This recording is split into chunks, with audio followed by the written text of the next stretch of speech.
그러고요. 네, 오늘은 이제 창세기 42장 1절에서 17절까지의 말씀을 우리가 교독했습니다. 이제 41장에서는 이제 요셉이 총리가 되고 7년 풍년이 왔고, 그리고서 이제 7년 기근이 이제 시작이 되었어요. 그래서 41장 끝을 보면은 57절, 기근이 온 세상에 심하였더라. 애국뿐만이 아니라 애국 주변의 모든 땅들에게도 다 기근이 임한 거예요. 이렇게 다 기근이 임하니까 이제 42장 1절, 때 야곱이 애굽에 곡식이 있음을 보고 아들들에게 이르되 너희는 어찌하여 서로 관망만 하느냐? 야곱이 또 이르되 내가 들은즉 저 애굽에 곡식이 있다 하니 너희는 그리로 가서 거기서 우리를 위하여 사오라. 그리하면 우리가 살고 죽지 아니하리라 하며 요셉의 형 시빈이 애굽에서 곡식을 사려고 내려갔으나 야곱이 요셉의 아우 베냐민을 그 형들과 함께 보내지 아니했으니 이는 그의 말이 제냐민이 그에게 미칠까 하며 두렵다 하였더라. 이스라엘 아들들이 양식을 살아간 자 중에 있으니 가나안 땅에 기근이 있으리라. 그러면서 이제 야곱이 10아들을 애굽 땅으로 이제 내려보냅니다. 그런데 이 10아들은 지금 애굽 땅으로 내려가면서 이 내려가는 일이 무엇을 위한 것인지를 전혀 깨닫지를 못하고 있는 거예요. 우리는 성경을 앞에서 뒤까지 다 봤고 또 이제 그동안의 내용도 들었으니까 이것이 무엇을 위함이다 우리는 이제 알고 있어요. 그렇죠? 선입견을 가지고 보시면 안 되고, 그런 선입견을 가지고 보시면 안 되고, 지금 야곱의 10아들은 지금 애굽 땅으로 곡식을 사러 내려가고 있어요. 그들이 보기에는 당연한 일이에요. 왜? 기근이 들었으니까. 기근이 들어서 온 세상에 양식을 구할 데가 없고 양식이 있는 곳은 오직 저 애굽 땅에만 있다. 애굽 땅에서 지금 그 나라에서 양식을 외국 사람들에게도 팔고 있다. 그러니까 양식을 사러 그곳에 내려가는 거예요. 그러나 실상은 이게 뭐예요? 하나님께서 아브라함에게 허락하신 언약을 지금 이루시려고 온 땅에 기근을 두시고, 그리고는 이방에서 400년 동안 계기되리라 하셨던 그 언약을 이루기 위해서 지금 이스라엘을 내려가게 하시는 일이 지금 이것이 이제 계기가 된 겁니다. 하나님의 뜻을 지금 이루는 것이에요. 그런데 야곱의 10아들은 이것을 알아요, 몰라요? 전혀 모르는 겁니다. 왜 자기들이 지금 애굽 땅에 가서 양식을 사러 가야 하는지를 전혀 깨닫지를 못하고 있는 거예요. 그런데 요셉은 이것을 알아요. 왜? 어떻게 알아요? 창세기 50장 제일 끝을 한번 보십시다. 창세기 50장 제일 끝을 보면 24절, 요셉이 죽을 때 유언을 합니다. 50장 24절 시작. 요셉이 그 형제들에게 이르되 나는 죽으나 하나님이 너희를 권고하시고 너희를 이 땅에서 인도하여 내사 아브라함과 이삭과 야곱에게 맹세하신 땅에 이르게 하시리라 하고, 그럼 요셉은 어떠한 생각을 갖고 있는 거예요? 지금 나중에 이제 형들이 와가지고서 이제 그들 앞에 이것이 당신들이 나를 이곳에 보낸 것이 아니라 하나님 아버지께서 나를 당신들 앞서서 먼저 이곳을 보내신 것이다 라고 이야기를 하고 있어요. 그러니까 자기가 여기 온 것도 물론 하나님의 역사지만 이것이 종목적으로는 무엇을 이루려 하신 것이다?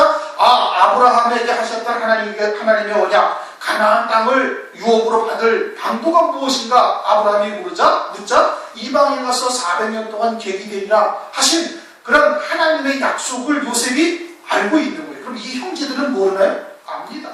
다 아는 거예요. 왜요? 아브라함과 이삭과 야곱으로 이어져서 계속해서 예배를 드리며 하나님께서 주셨던 약속의 말씀들을 그 자손들에게 계속 이야기하고 있었던 거예요. 누가? 아브라함이. 그래서 이삭도 알고 야곱도 알고 12형제가 알아요, 몰라요? 다 알고 있는 겁니다. 다 알고 있어요. 다 알고 있으면서도 이들이 지금 애굽 땅에 양식을 구하러 가는데 이게 왜 양식을 구하러 가는지를 모르고 어떻게 생각을 해? 세상에 기근이 왔구나. 세상에 기근이 왔고 애굽 땅에는 웬일인지 모르지만 그들에게는 양식이 있고, 그리고는 그곳에서 외국 사람들에게도 양식을 나눠준다고 하니까, 팔고 있다고 하니까 우리가 거기 가서 양식을 사러 가자 하고 지금 내려가고 있는 거예요. 무엇 때문에 그곳으로 가는지는 전혀 깨닫지를 못하고 있는 거예요. 그렇다고 하나님께서 그들에게 안 알려주셨나요? 알려주셨거든요. 다 알려주신 거예요. 근데도 모르고 있다 이겁니다. 모르고 그냥 내려가는 거예요. 모르고 그냥 내려가요. 그러나 요셉은 알아요, 몰라요? 요셉은 알고 있는 거예요. 자기에게 이루신 그 꿈도 무엇을 위한 건지 알고 있을 뿐만이 아니라 애굽 땅에 가서 총리되게 하신 뜻이 무엇인지를 요셉은 다 알고 있다 이겁니다. 그리고서는 그 말씀과 하나가 되어져서 믿음으로 살고 있는 거예요. 이거는 이미 이제 41장에서 이미 산 거였어요. 여호와께서 요셉과 함께 하심으로 하나님이 그냥 요셉하고 동체가 되어져서 함께 하셨다 이런 뜻이 아니고 하나님께서 요셉에게 보여주신 그 꿈을 이루는 것인 줄 요셉이 알고 있다 이겁니다. 하나님의 계시, 하나님의 뜻을 요셉은 믿음으로 받은 거예요. 그리고서는 내가 애굽 땅에 종으로 팔려와가지고 보디발의 집에서 종살이하며 고난을 겪는 것이 다 그 하나님 아버지께서 내게 보여주신 그 꿈을 이루는 것이로구나. 더 크게는 아브라함에게 하셨던 그 약속 400년 동안 이방에서 계기되리라 하신 그 약속을 이루기 위해서 나를 앞서 보내시는 것이로구나 라고 믿음으로 받고 살고 있는 거예요. 그것이 하나님이 함께 하시는 거예요. 그리고는 그와 같은 하나님의 뜻을 이루는 도구로서 쓰임받고 있는 요셉인 것을 스스로 깨닫고 있으니 그의 모든 행사가 다 형통한 겁니다. 하나님이 보시기에 하나님의 뜻을 이루기에 그에게 다 형통하다 이 뜻인 겁니다. 그리고 요셉은 모든 사건을 바라보면서 하나님의 말씀을 믿는 믿음 안에서 바라보고 있고 열 형제는 전혀 그렇게 바라보지 못하는 거예요. 그렇다고 모르는 사안인가요? 알고 있다 이겁니다. 알고 있는 거예요. 그러면 마지막 때 하나님께서는 마태복음 24장에 노아의 때와 같다. 7년 흉년이 뭐예요? 이제 장차 있게 될 적그리스도의 환난을 의미하고 있는 것이죠. 이것은 아모스서에서도 이미 우리가 말씀을 했고 우리가 여러 차례 이제 상고에서 다 알고 있는 이제 것들이에요. 마태복음 24장에 가면 마지막 때가 무슨 때와 같다? 노아의 때와 같다. 그 성경에 말씀이 있어요? 있어요. 그리고 말세라는 걸 오늘 다 알아요? 다 알아요. 안 믿는 자들도 다 안되니까요. 신촌에서 동성애자들이 팬티 프레디를 벌이니까 안 믿는 자들도 다 말세라는 거 다 이해하는 거예요. 안 믿는 자들도 말세. 그럼 믿는 자들도 그것을 알아요? 안 되니까요. 아는데 문제는 뭐예요? 하나님의 시각으로 사물을 바라보지를 못하는 거예요. 이 열 아들은 야곱의 열 아들은 지금 애굽 땅에 내려가면서도 이것이 지금 하나님께서는 400년 동안 이방에서 계기되리라 하신 하나님의 뜻을 이루는 한 방편으로서 지금 기근을 주시고 애굽 땅에 내려가서 어쨌든 우여곡절 끝에 그쪽으로 다 내려가게 하시는 역사라는 것을 전혀 모르고 있다 이겁니다. 마찬가지로 오늘날 성경에 누구나 다 읽을 수 있도록 성경에 기록이 다 되어져 있어요. 마지막 때 어떠한 징조가 있겠나이까? 세상 끝에 제자들이 물어보니까 창세기에 어떤 환란이 있는데 기근과 난리, 지진, 전쟁의 소문이 있고 너희들을 미워할 것이며 죽이는 자에게 내어줄 것이고 그리고는 유대에 있는 자들은 산으로 도망할 것이고 쭉쭉 말씀하시다가 무화과나무의 비유를 말씀하신 그 무화과나무의 비유라는 것은 예수님이 말라버리도록 저주하신 이스라엘이라는 나라라는 것은 온 세상의 교회가 다 아는 사실인 겁니다. 세계 역사에, 세계사에 이스라엘이라는 나라가 그렇게 돌 위에 돌 하나도 남지 아니할 정도로 완전한 멸망을 이루었다가 거의 2000여 년 가까운 시간이 지난 뒤에 나라가 세워진 그러한 세계사는 유일무이한 이스라엘 하나밖에 없는 겁니다. 아주 유일한 친구예요. 둘도 없어요. 바벨론이라는 나라가 지금 있습니까? 없어졌어요. 다 사라져버렸습니다. 애굽이라는 나라가 지금 이집트라는 나라로 있긴 있지만 그것은 성경에 그렇게 기록되어 있지 않아요. 어쨌든 그와 같은 나라들이 다 아수르라는 나라도 역시 사라져버려요. 그러니까 그것이 이스라엘이라는 것은 어느 누구나 다 아는 사실인 겁니다. 그러면은 노아의 때와 같다, 홍수물에 빠져 죽어가면서 멸망하기까지 깨닫지 못한다 하는 것이 무엇인지를 깨달아야 되는데, 그런데 거의 모든 교회들이 그것이 무엇을 의미하는지를 전혀 깨닫지를 못하고 있는 거예요. 누구만 알아요? 요셉과 같이 또는 이제 장차 베냐민과 같이 5배의 양식을 먹는 자들만이 그것을 아는 겁니다. 아는 거예요. 그것은 믿음으로 세상을 바라보는 거예요. 그러지 아니하면은 말입니다.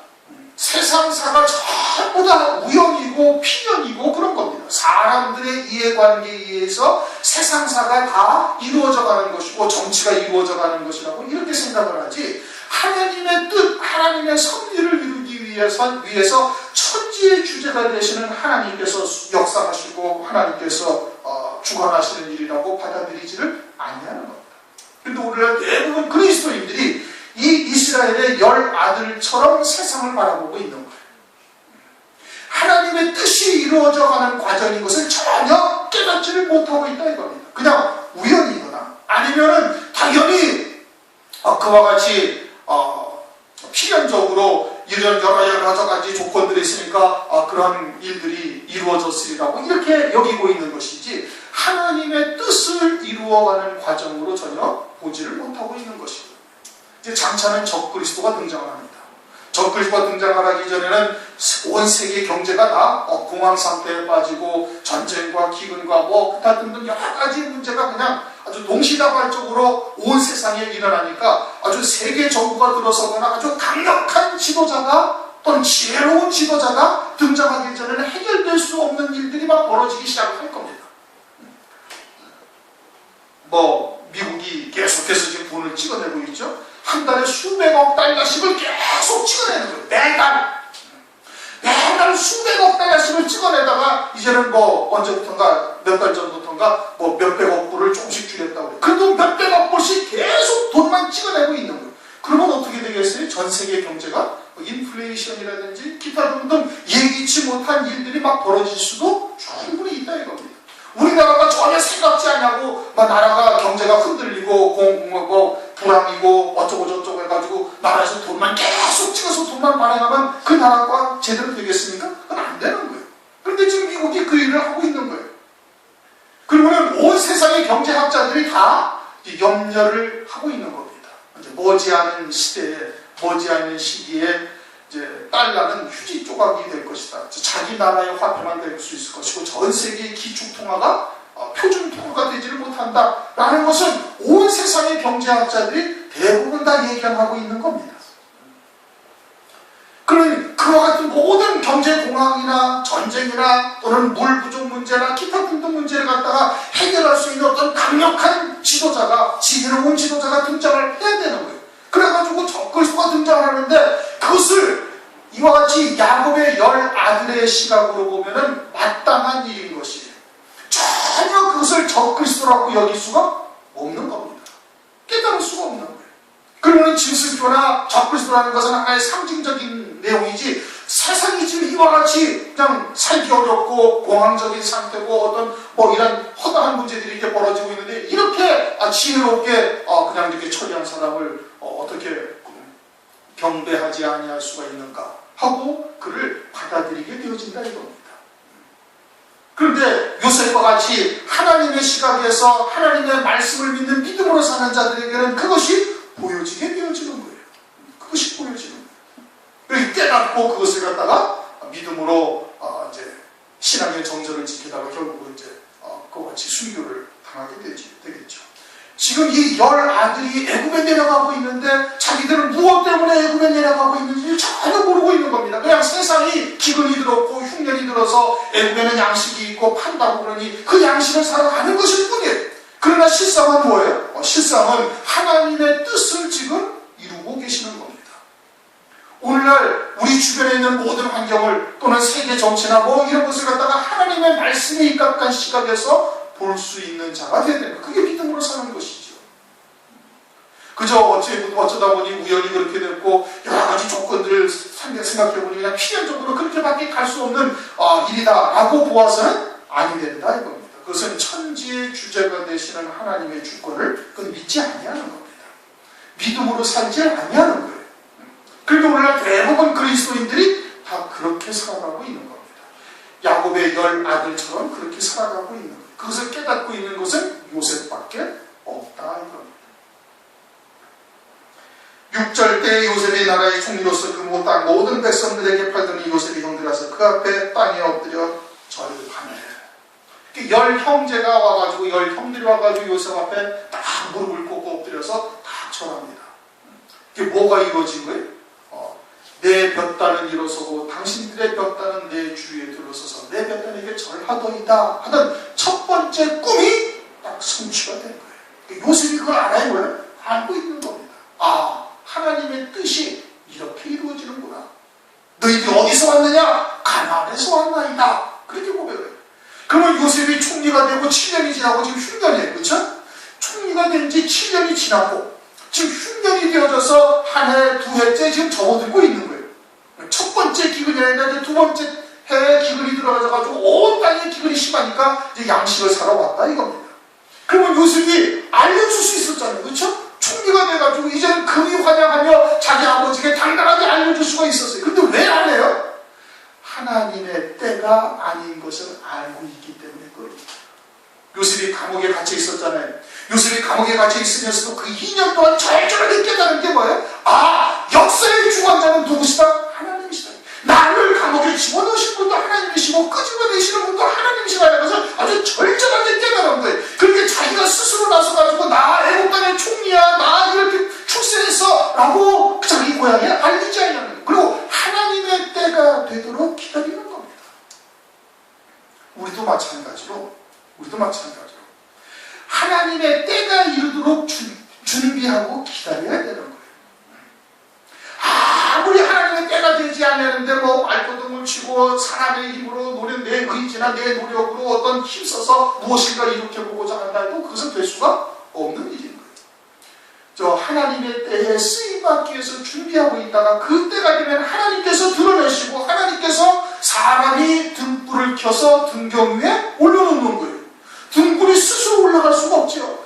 사람이 등불을 켜서 등경 위에 올려놓으나니 하나님께서 올려놓아야 올라갈 수가 있는 거예요. 그때까지 하나님의 말씀을 채우고 그때를 대비하고 그때가 임박할수록 더욱더 깨어 기도하며 그때를 대비할 수 있는 자가 되야 되는 것이죠. 그러자 국문을 설하고 가나안에서 왔나이다. 8절 요셉은 그 형들 하나 그들은 요셉을 알지 못하더라. 9절 요셉이 그들에게 대하여 꾼 꿈을 생각하고 갑자기 그 꿈이 생각이 난 겁니까? 아니에요. 그 꿈이 늘 요셉을 주장하고 있었던 거예요. 말씀에 붙들린 삶을 사는 겁니다. 그 믿음으로 사는 것이죠. 그러니까 하나님이 함께 하시는 거예요. 그러니까 그가 여기까지 가장 낮은 자리에 감옥에 죄수로 있다가 가장 높은 자리로 지금 올라오게 하신 거예요. 요셉에게 특별한 능력이나 뭐 권세가 있어서 그랬습니까? 아니란 말이에요. 그냥 하나님께서 올려놓으신 거예요. 등불을 켜서 사람의 등불을 켜서 등경 위에 올려놓으신 것처럼 하나님께서 그렇게 역사를 하셨다 이겁니다.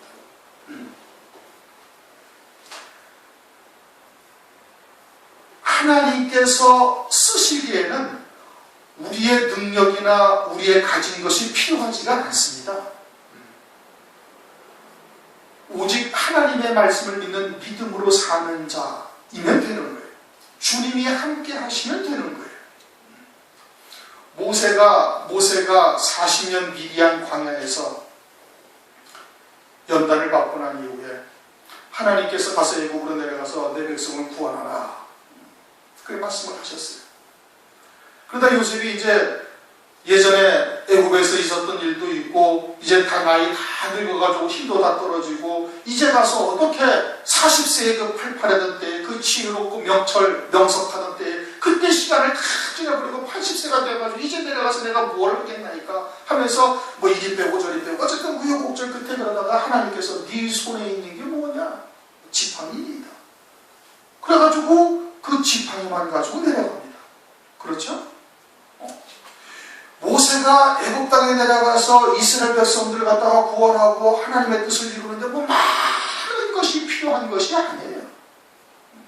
각자 우리가 처해져 있는 위치에서 세우시는 분은 하나님이세요. 그러니까 그냥 그 자리에서 내게 있는 것으로 하나님께서 얼마든지 높이실 수가 있고 사용하실 수가 있음을 우리가 알아야 되는 겁니다.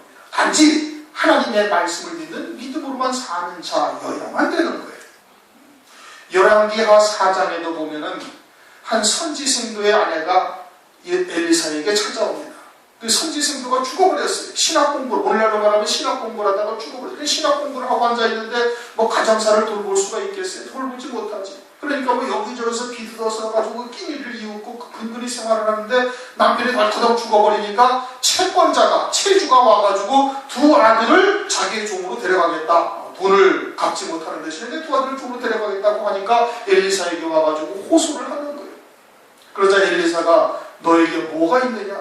우리 집에 한 병 기름 외에는 아무것도 없나이다.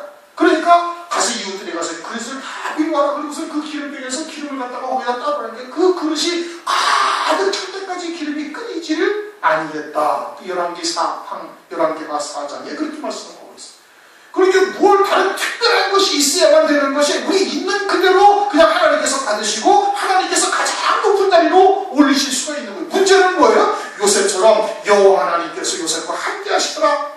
그리고서 요셉이 하는 모든 일이 형통하였다 하는 말씀이 무엇인지를 잘 깨닫고 그의 하나가 되어질 수 있는 자가 되어지면 되는 거다 이겁니다.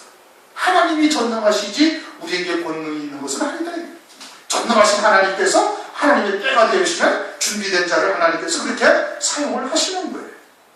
이 요셉이 그들에 대하여 꿈을 생각하고 늘 주님과 말씀이 하나가 되어져서 그 주의 말씀이 이루기에 형통한 자가 되어져 있으니까 하나님께서 때가 이름에 총리로 세우시고 때가 이름에 그 꿈을 하나님께서 이루시는 거예요. 우리를 향하신 뜻도 역시 마찬가지로 하나님께서 이루신다 이겁니다.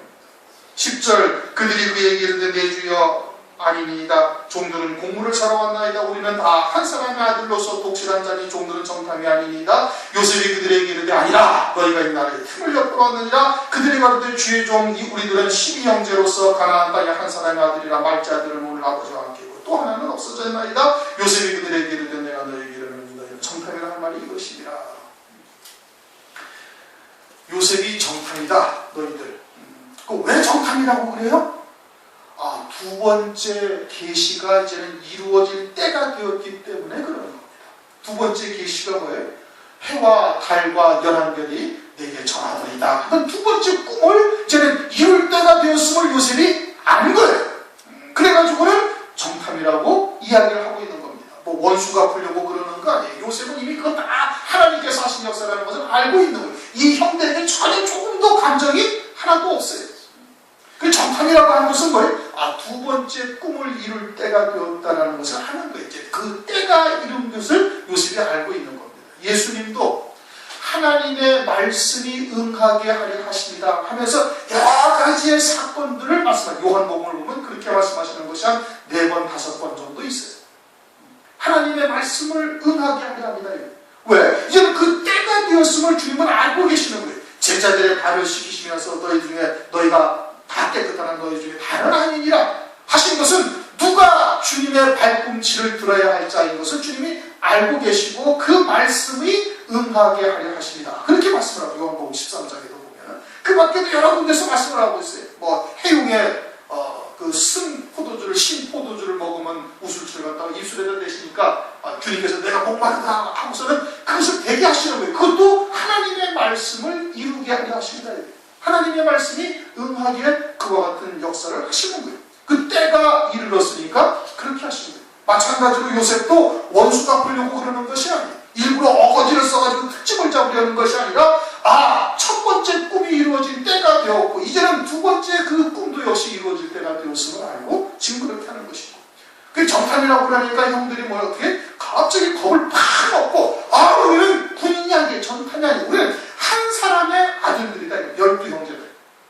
그런데 말째는 지금 집에 있고 하나는 없어졌습니다. 그렇게. 그러니까 요셉이 내가 너희를 정탐이라고 하는 이유가 그거다. 그러면 너희들이 정탐이 아니라는 것을 갖다가 그 증명을 해봐라. 어떻게? 그 말째라고 그 집에 있다고 해서 그 말째가 하나는 없어졌고 말째는 있다. 말째도 한번 데려와봐라. 그러면 너희들이 한 사람의 아들로서 형제라는 것을 내가 인정을 하고 정탐이 아니라는 것을 그것으로 증명을 하라. 이런 뜻인 겁니다. 그래서 무엇을 하기 위해서 그러는 거예요? 두 번째 꿈을 이루기 위해서 그러는 거예요. 사도행전 19장인가 20장에도 보면 사도 바울이 그런 고백을 합니다. 내가 예루살렘으로 내려가면 거기서 어떤 일을 만나는지 난 알 수가 없다. 거기서 많은 고난과 그리고 어려움을 겪고 결국 이방인에게로 넘겨주리라는 것을 알고 있다 이거예요. 그리고는 그 때가 이르렀으니까 사도 바울이 예루살렘에 가는 거예요. 무엇을 위해서? 하나님의 말씀을 이루기 위해서 하는 겁니다. 요셉도 지금 왜 그래요? 하나님의 말씀을 이루기 위해서 지금 정탐이라고 이야기를 하고 있는 거예요. 두 번째 하나님의 계시가 이루어질 때가 되었음을 알고 있기 때문에 그런 겁니다. 그러면 환난을 통해서 이루실 구원을 알고 있는 자들에게 하나님께서 그 때를 알게 하시니 모르게 하시니 반드시 알게 하시는 겁니다. 노아에게 홍수가 언제 오는지 알게 하시니 모르게 하시니 알게 하시는 거예요.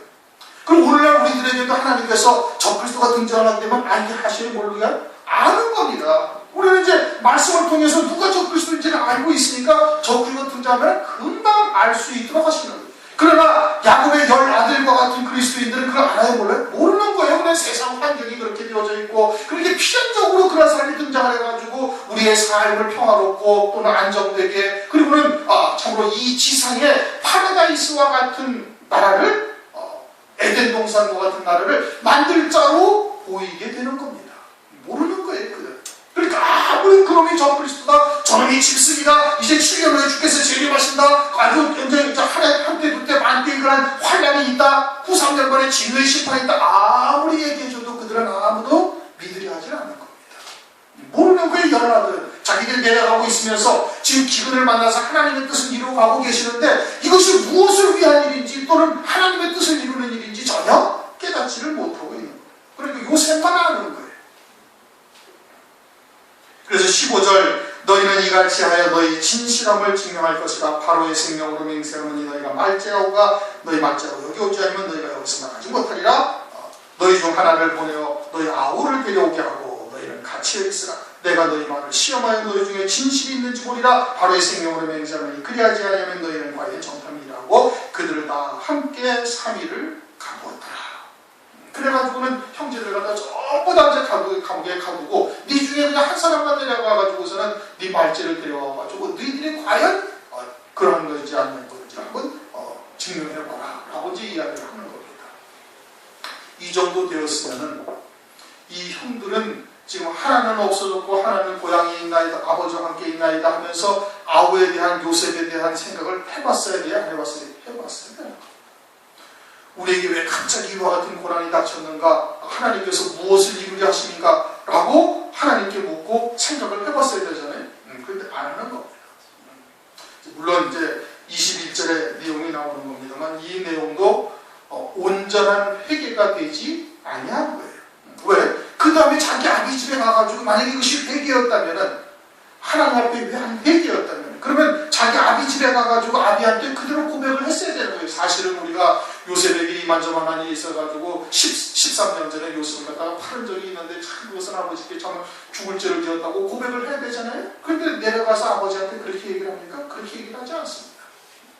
그렇게 얘기를 하지 않아요. 그러니까 진정한 회개가 되질 못한 거예요. 하나님을 환난 가운데 예수 그리스도를 소망하면서 믿음으로 신앙의 정절을 지키는 자들이 되지 못한다는 얘기입니다. 오늘은 17절까지만 참고를 하겠습니다.